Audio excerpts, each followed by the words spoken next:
아침 단상 197호 정옥성 목사. 어느 날 땅에 사는 들짐승들과 하늘을 나는 새들이 싸움을 하고 있었을 때였습니다. 이 싸움을 지켜보던 박쥐는 어느 편이 더 강할까 하는 생각에 먼저 힘이라면 들짐승이 최고겠구나 생각되어 들짐승의 대장 사자에게 찾아갔습니다. 사자에게 열심히 설명했습니다. 자신의 귀와 코, 이빨이 있으니 쥐라고 하며 들짐승 편에 들어갔습니다. 그런데 들짐승들이 불리해졌습니다. 이번에는 전략을 잘 짜는 새들이 이기겠구나 하는 생각에 새들의 대장 독수리 앞으로 갔습니다. 독수리에게 열심히 자신을 소개했습니다. 자신은 날개가 있고 날 수 있으니 새라고 칭하며 새들 편에 섰습니다. 그러나 새들이 불리해지면 들짐승 편에 다시 들어가고 들짐승들이 불리해지면 새들 편에 섰습니다.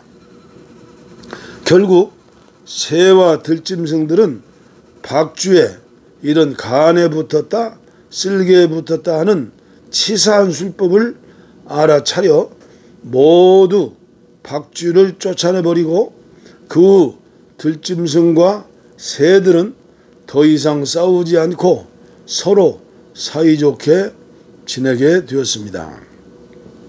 그리고 박쥐는 혼자 동굴 속으로 들어가 혼자서 틀어박혀 죽을 때까지 외톨이로 살게 되었다고 합니다. 우리가 한 번씩은 읽어본 이솝 우화에 나오는 기회주의자 박쥐 이야기입니다. 민중가수 안치환이 진보 권력 내부의 기회주의자를 비판한 듯한 신곡 아이러니를 발표했습니다. 신곡에서 안치환은 눈 얻은 권력에 알랑대니 콩고물의 완장을 차셨네. 진보의 힘 자신을 키웠다네. 아이러니 다 이러니 다를 게 없잖니. 꺼져라 기회주의자여 라고 노래했습니다. 진보 정치권의 위선에 대해 거침없는 비판과 풍자를 담고 있습니다. 안치환이 직접 작사, 작곡했다고 합니다. 안치환은 곡 속에서도 세월은 흘렀고 우리들의 낯은 두꺼워졌습니다. 그날의 순수는 나이 들고 늙었습니다 라며 어떤 순수는 무뎌지고 음흉해졌습니다. 밥벌이라고는 숭고함의 어깨에 눌려 수치심이 마비됐습니다라고 질타했습니다. 이어 권력을 탐하는 자의 것이지만 너무 뻔뻔하다. 예나 지금이나 기회주의자들의 생명력은 가히 놀라울 따름이라며 시민의 힘, 진보의 힘은 누굴 위한 것인가 아이러니라고 했습니다. 권력의 주변에만 기회주의자들이 있는 건 아닙니다. 우리 삶의 주변에도 눈치를 보며 자기에게 해가 오지 않고 유리한 쪽이 어딘가를 머리 굴리며 사는 자들이 널려 있습니다. 그런 사람들 중에 소위 진리와 진실만을 추구한다는 종교인들도 많이 있다는 사실입니다.